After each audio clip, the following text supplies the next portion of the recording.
indifference curve analysis, which is propounded by Professor Allen and Hicks to study the consumer's behavior. उपभोक्ता के व्यवहार का अध्ययन करने के लिए प्रोफेसर एलन और हिक्स के द्वारा उदासीनता वक्र विश्लेषण को प्रस्तुत किया गया, जो कि उपयोगिता के क्रमवाचक दृष्टिकोण पर आधारित है, which is based on ordinal approach of utility analysis. इसके अंतर्गत आज हम बजट रेखा या कीमत रेखा या आय रेखा भी कहते हैं, इसके बारे में स्टडी करेंगे, जानेंगे। बजट रेखा या कीमत रेखा का अर्थ क्या होता है?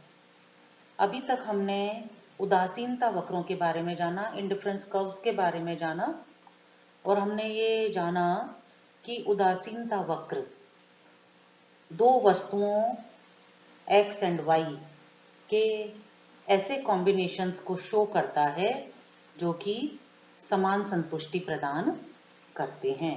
Indifference curve represents combination of two commodities which provide equal satisfaction to a consumer, जो कि एक उपभोक्ता को समान संतुष्टि प्रदान करते हैं। उन सारे कॉम्बिनेशंस को, x और y के सभी कॉम्बिनेशंस को यदि हम एक डायग्राम के रूप में प्रेजेंट करें तो उसे हम इंडिफरेंस कर्व कहेंगे।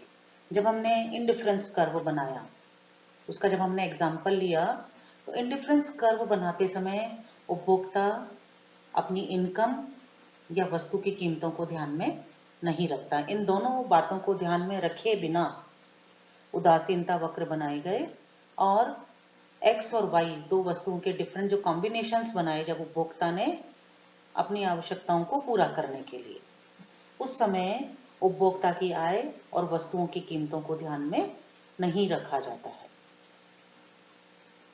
बजट रेखा क्या है? जब उपभोक्ता की मौद्रिक आय, मॉनेटरी इनकम, और x तथा y दोनों वस्तुओं की कीमत दी हुई हो, अर्थात दोनों की जब हमें जानकारी हो, जो हमें मालूम हो, तो बजट रेखा दो वस्तुओं के ऐसे संयोगों को बताती है जो कि उपभोक्ता खरीद सकता है। Budget line shows all those anticipated quantities of two commodities which a consumer can buy with his monetary income at the given price, जो कि एक दी हुई कीमतों पर उपभोक्ता अपनी मौद्रिक आय से खरीद सकता है। उन दो वस्तुओं के ऐसे कॉम्बिनेशंस को बजट लाइन बताती है। यानी कि जो इंडिफरेंस कर्व है, जो उदासीनता वक्र है, वो दो वस्तुओं के ऐसे संयोगों को बताता है जो कि एक उपभोक्ता खरीदना चाहता है।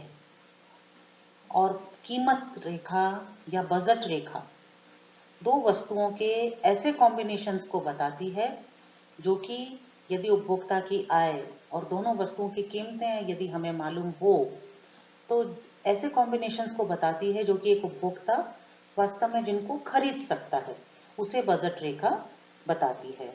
इस बजट रेखा को कीमत रेखा भी कहते हैं, प्राइस लाइन भी कहते हैं, एंड इनकम एक्सपेंडिचर लाइन भी कहते हैं, आय व्यय रेखा भी कहते हैं। It is also called price line और इनकम लाइन और income expenditure line.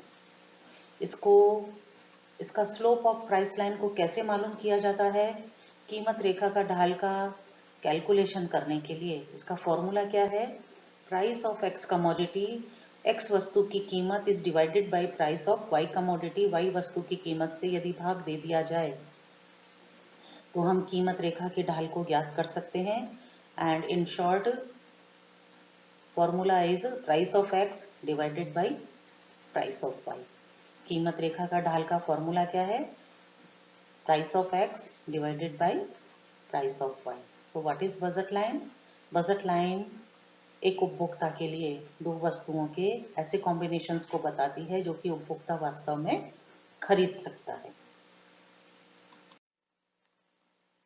For example, monetary income of consumer is ₹100। उपभोक्ता की मौद्रिक आय कितनी है?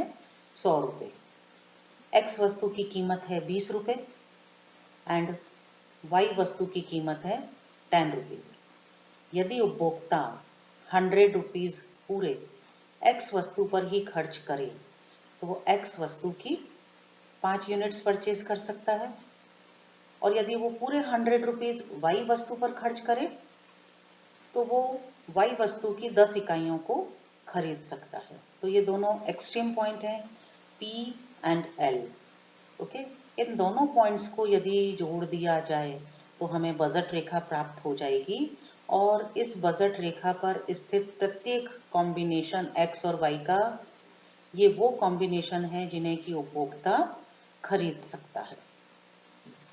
ओके, या इसके अंदर का कोई भी कॉम्बिनेशन उपभोक्ता खरीद सकता है। तो ये बजट लाइन जो है इसके अंदर का या इस पर स्थित कोई भी कॉम्बिनेशन दो वस्तुओं के ऐसे कॉम्बिनेशंस को शो करता है जिसे कि उपभोक्ता खरीद सकता है।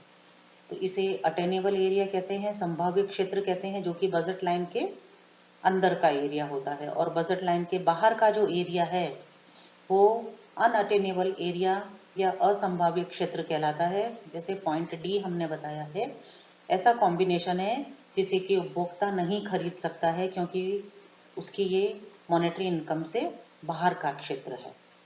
Okay, so this is the budget line. P and L से हमने इसे व्यक्त किया है। आप चाहें तो B for budget and L for line भी लिख सकती हैं, BL भी लिख सकते हैं, या PL प्राइस लाइन भी लिखा जा सकता है। बजट या कीमत रेखा में परिवर्तन, चेंजेस इन बजट और प्राइस लाइन। किन किन कारणों से बजट लाइन में परिवर्तन हो सकता है?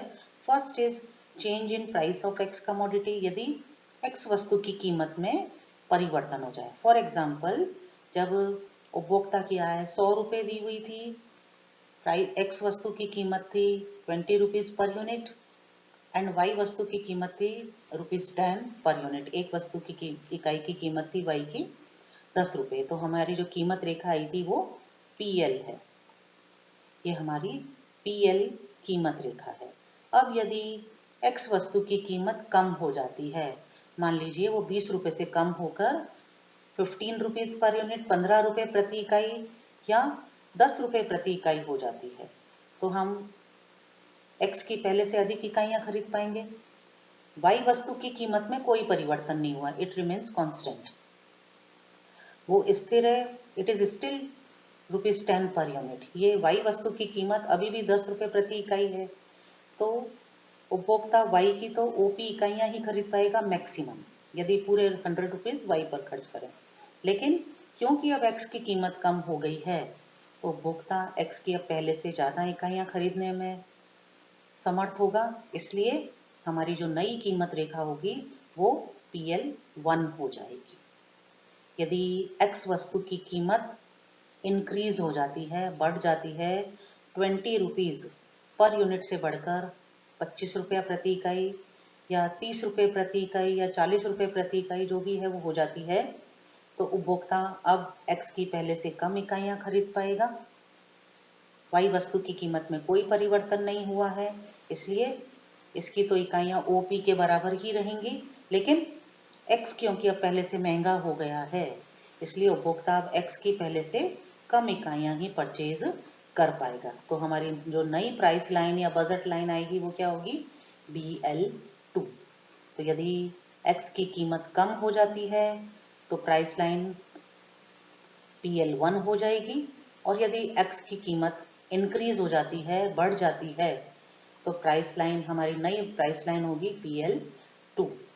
यदि second is change in price of Y commodity, यदि वाई वस्तु की कीमत में परिवर्तन हो जाए, यानी एक्स वस्तु की कीमत में कोई परिवर्तन ना हो, वो अभी भी 20 रुपये प्रति इकाई रहे, लेकिन वाई वस्तु की कीमत में परिवर्तन हो जाता है। तो पहली जो हमारी प्राइस लाइन थी वो थी PL। अब मान लीजिए एक्स सस्ती हो गई है, पहले से उसका प्राइस डिक्रीज हो गया है, तो नई जो प्राइस लाइन होगी हमारी वो होगी PL1, क्योंकि उपभोक्ता वाई की पहले से ज्यादा इकाइयां खरीद पाएगा। और यदि Y वस्तु महंगी हो जाती है, उसकी कीमत बढ़ जाती है, प्राइस इंक्रीज हो जाता है, तो उपभोक्ता Y की अब पहले से कम यूनिट्स परचेज कर पाएगा। इसलिए जो हमारी नई प्राइस लाइन होगी वो होगी P2L, राइट। तो यदि X वस्तु की कीमत में परिवर्तन होता है तो कीमत रेखा में इस तरह से परिवर्तन होगा। यदि Y वस्तु की कीमत में परिवर्तन होता है तो कीमत रेखा में इस तरह से परिवर्तन होगा। तीसरा कारण है कीमत रेखा में परिवर्तन का changes in monetary income of consumer. उपभोक्ता की मौद्रिक आय में परिवर्तन हो जाए, यानी उसकी no change in price of both commodities, X और वस्तु की कीमत में कोई, वाई वस्तु की कीमत में कोई परिवर्तन नहीं हुआ है, वो स्थिर रहती हैं, उनमें कोई परिवर्तन नहीं होता है, लेकिन उपभोक्ता की इनकम इंक्रीज हो गई है, आय बढ़ गई है। तो इनकम इंक्रीज होने के कारण वो अब एक्स और वाई दोनों की पहले से ज्यादा इकाइयां खरीदने में समर्थ होगा। इसलिए जो नई हमारी कीमत रेखा आएगी वो होगी P1L1। और यदि उपभोक्ता की आय में कमी हो जाती है, मॉनेटरी इनकम पहले से कम हो जाती है, तो उपभोक्ता पहले से नीचे वाली प्राइस लाइन पर आ जाएगा, क्योंकि आय कम होने के कारण अब वो एक्स और वाई दोनों ही वस्तुओं की पहले से कम यूनिट परचेज कर पाएगा। तो हमारी जो नई प्राइस लाइन होगी वो होगी P2L2। तो this is about budget line और प्राइस लाइन और इनकम एक्सपेंडिचर लाइन और इनकम लाइन, हम इसे कुछ भी कह सकते हैं। ये उदासीनता वक्र विश्लेषण के अंतर्गत अभी तक हमने दो इंस्ट्रूमेंट्स के बारे में पढ़ा है। फर्स्ट इज उदासीनता वक्र और सेकंड इज प्राइस लाइन। हमारा जो अगला लेक्चर होगा वो होगा उपभोक्ता का संतुलन, जिसके लिए इन दोनों इंस्ट्रूमेंट्स की, टूल्स की जरूरत है, उदासीनता वक्र और बजट रेखा। इनकी सहायता से हम जानेंगे उपभोक्ता के संतुलन के बारे में। Thank you.